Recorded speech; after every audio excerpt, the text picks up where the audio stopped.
I happen to be a lover of archery. But I don't like archery for killing things. I like it as a sport. But what I like most of all is to set an arrow free, like it were a bird. You know, when it gets far up in the sky, whee, you watch it.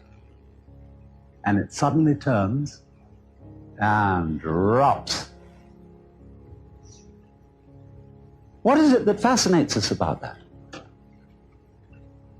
Because it's not useful.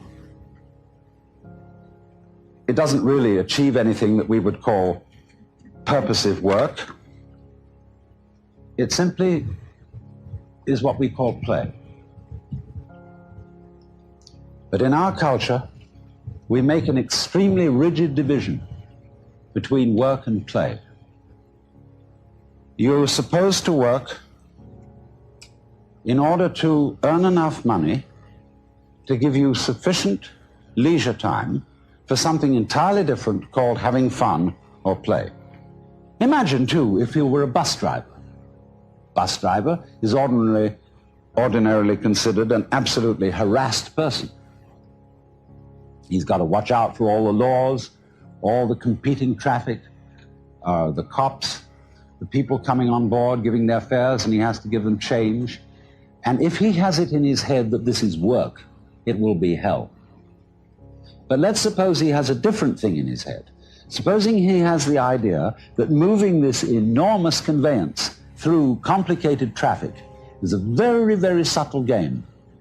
And he has the same feeling about it that you might have if you were playing the guitar or dancing. And so he goes through that traffic, avoiding this and avoiding that and taking a fare like this, and he makes some music of the whole thing. Well, he's not going to be tired out at the end of the day. He's going to be full of energy when he gets through his job. The art of washing dishes is that you only have to wash one at a time.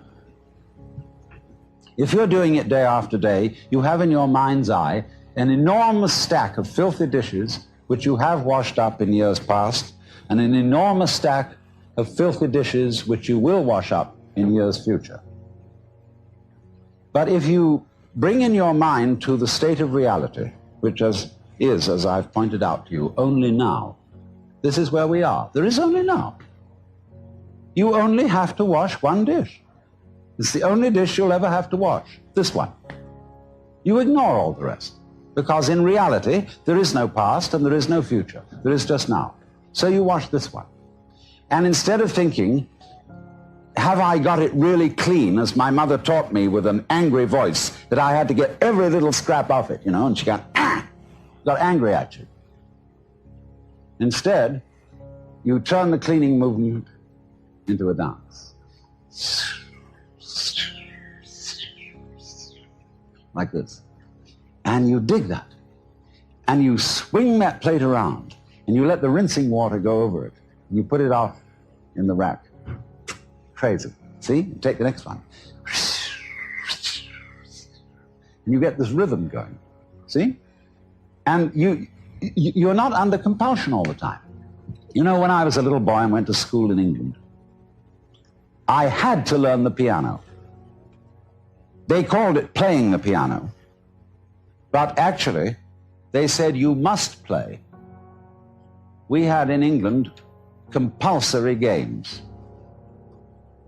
They used to post notices on the bulletin board in the school where I went to, which said, this afternoon, everyone will go for a run. And if you didn't go for a run, and it was found out that you hadn't, you were flogged. So everybody hated going for a run,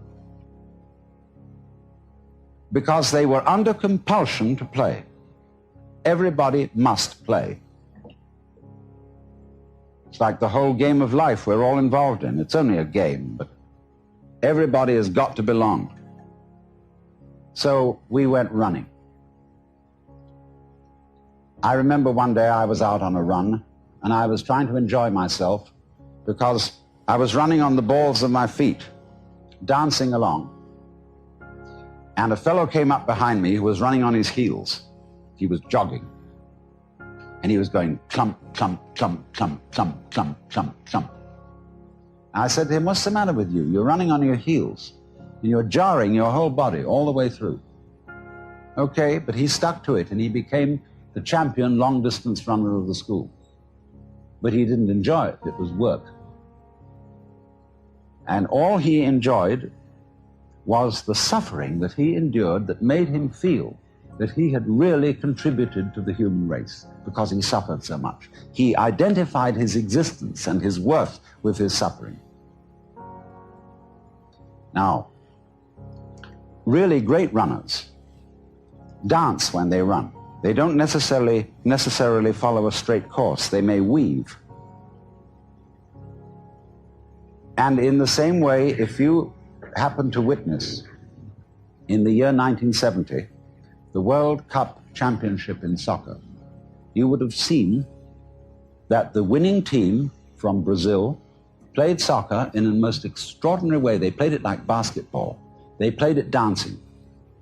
The way we learned soccer in school when I was a boy was very, very formal and orderly, and we didn't really enjoy it. But these fellows were bouncing balls off their shoulders, off every muscle, and they had astonishing teamwork. But at the same time, were dancing the game, and the sports writer in the London Times said that they danced their way to victory.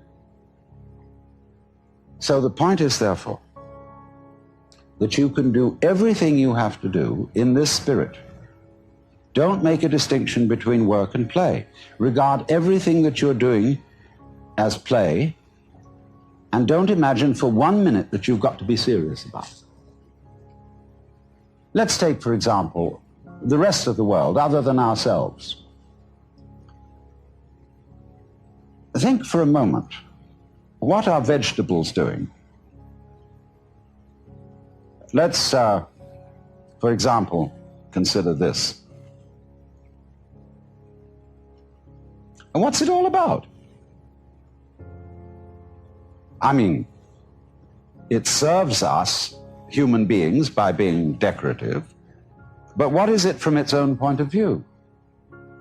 See, because here is this stalk, and all these leaves come out, ka-ching, ka-ching, ka-ching, ka-ching, ka-ching, ka-ching, all the way to the stalk, then whoops, it goes into this. And then it goes into flowers in the end, you see, and they go kitty, kitty, kitty, kitty, kitty, kitty, kitty, kitty, all around. And I look at the thing, and it's like a symphony. It's just like Bach doing a fugue, with all the different movements going. And